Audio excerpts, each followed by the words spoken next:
Dear students, I am Mahavir Singh. Today, I want to teach you about direct and indirect speech. Although I have taught you already, yet I want to teach you as a revision so that you may get more and more marks in the coming examination.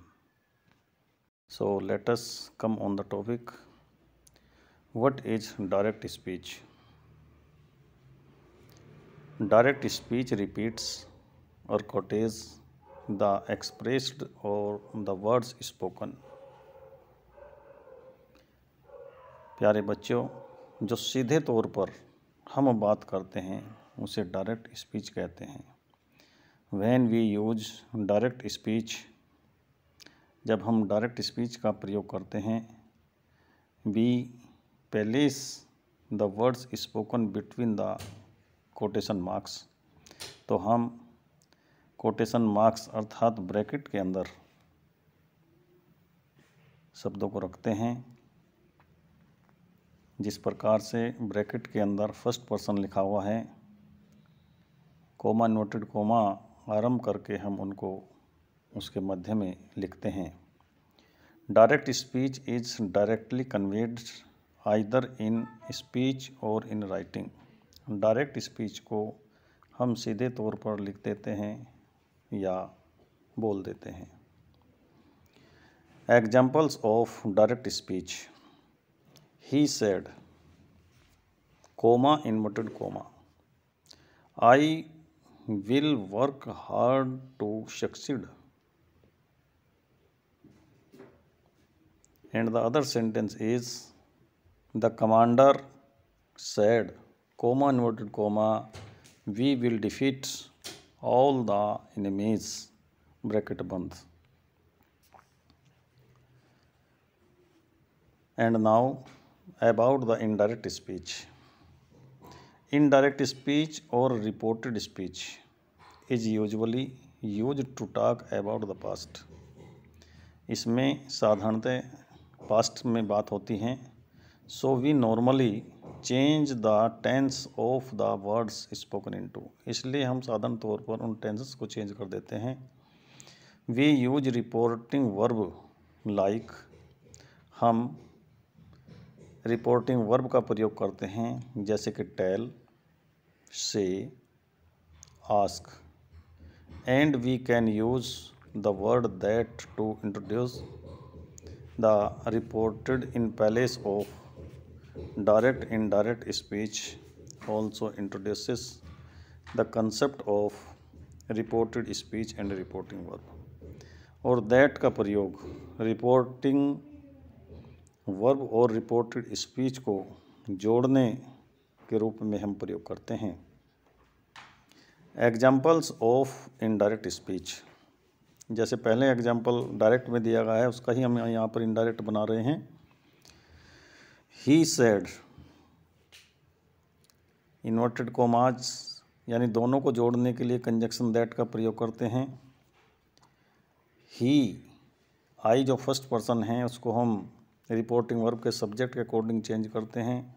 Reporting verb का subject ही है इसलिए आई के स्थान पर हम ही का प्रयोग करेंगे. Will work hard to succeed. Next sentence, the commander said, यहाँ कंजक्शन लगाएंगे दैट.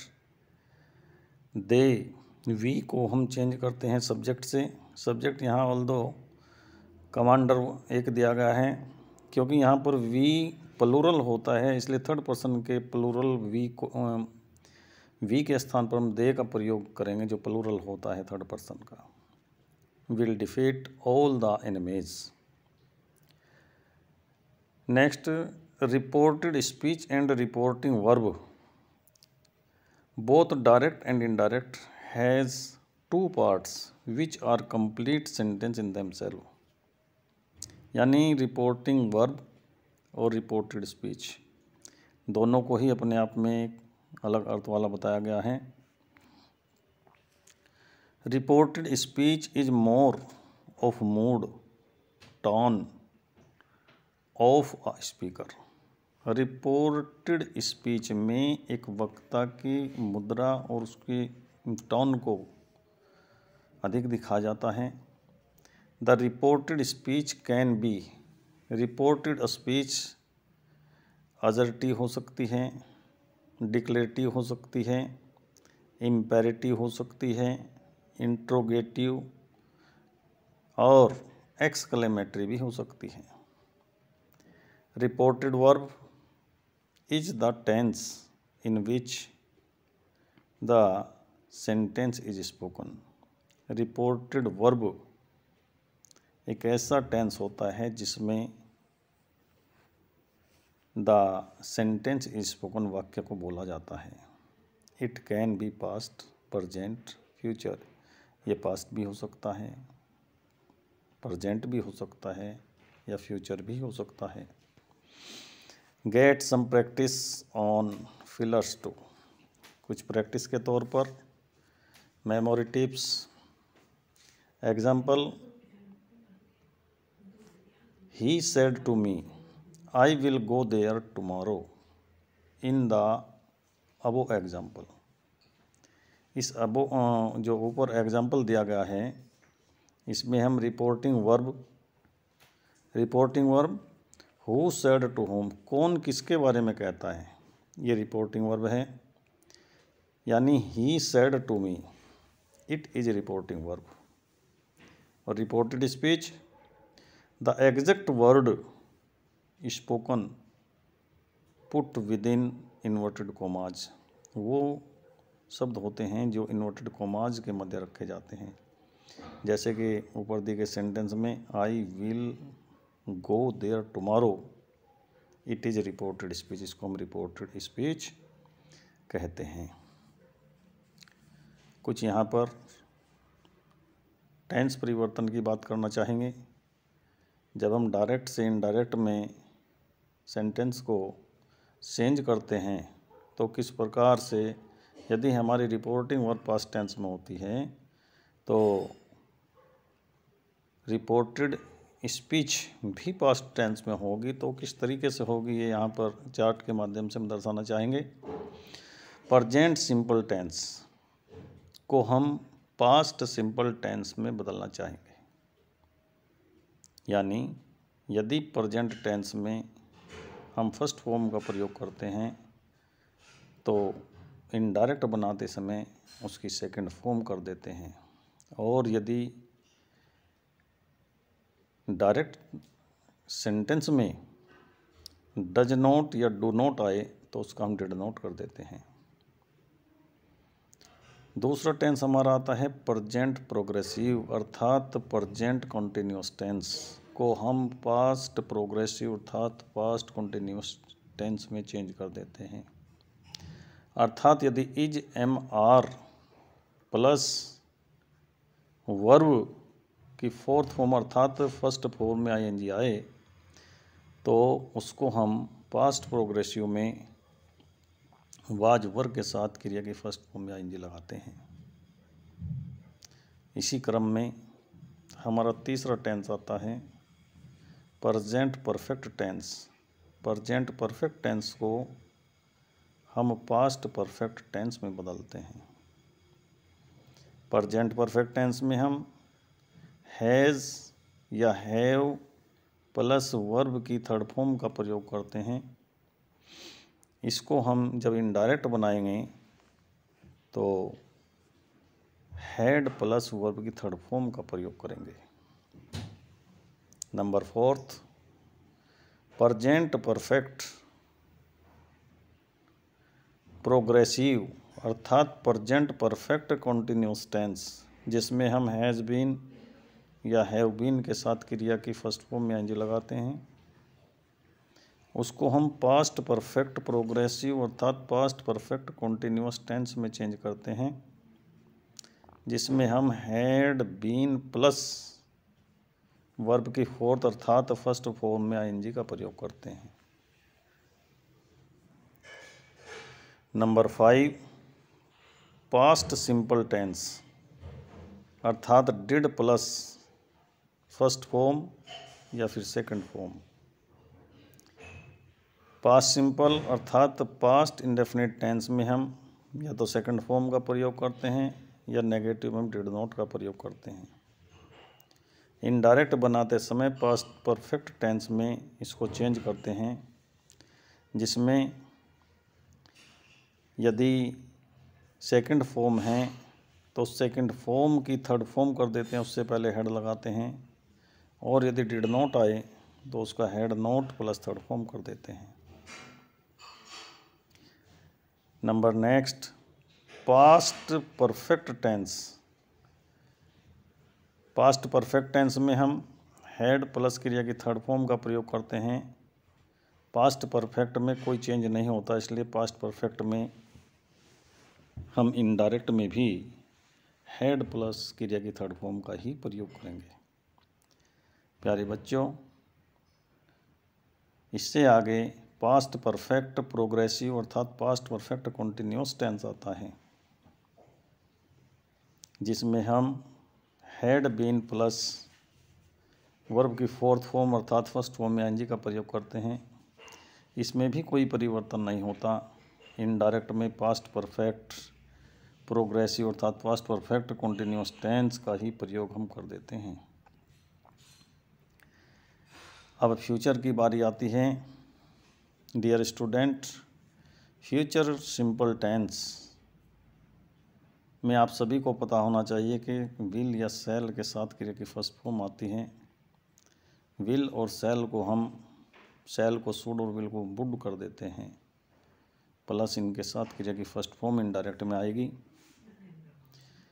इससे नेक्स्ट फ्यूचर प्रोग्रेसिव टेंस अर्थात फ्यूचर कॉन्टिन्यूस टेंस में हम विल बी या सेल बी प्लस वर्ब की फोर्थ फॉर्म अर्थात फर्स्ट फॉर्म में आईएनजी का प्रयोग करते हैं। जब इसका इनडायरेक्ट बनाएंगे तो सेल बी का शुड बी कर देते हैं, विल बी का वुड बी प्लस वर्ब की फोर्थ फॉर्म का प्रयोग करते हैं अर्थात फर्स्ट फॉर्म में आईएनजी लगा देते हैं। Next future perfect tense.